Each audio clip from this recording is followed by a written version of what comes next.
આજે છે વ્લોગનો પહેલો દિવસ ને આજે શું કરવાનું છે હું વિચારી રહી છું. તો સવારમાં ઉઠી એટલે પેલા મારા બા મને રમાતા હતા તો હું એની સામે રમતી હતી.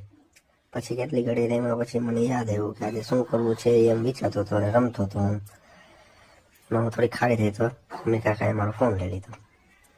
હવે હું વિચારતી હતી કે મારે શું કરવું આજના દિવસમાં ઉઠીને શું કરવું. પછી યાદ આવ્યું કે મારે આજે તબલા વગાડવાના છે તો હું બેસી ગઈ તબલા લઈને અને હું વગાડું છું તબલા. તમે જોઈ શકો છો હું કેવા તબલા વગાડું છું એ તમે જોઈ શકો છો. આપણે મમ્મીને પછી મને કે આજે કંકુ પગલા કરવા નવા લઈ જાય છે. પછી મેં કીધું હાલ અમે ગયા કંકુ પગલા કરવા. ત્યાં મને ઊભી રાખી બાને મને પછી મારા કંકુ પગલા કર્યા. પછી હાઈન પડી ગઈ હાઈ દીદી કાકી માતા ભેગું રમવું છે કેક્ટસ કંઈક કેવું લઈને આવ્યા હતા તો હું કેક્ટસથી રમતી હતી. પછી રમતા રમતા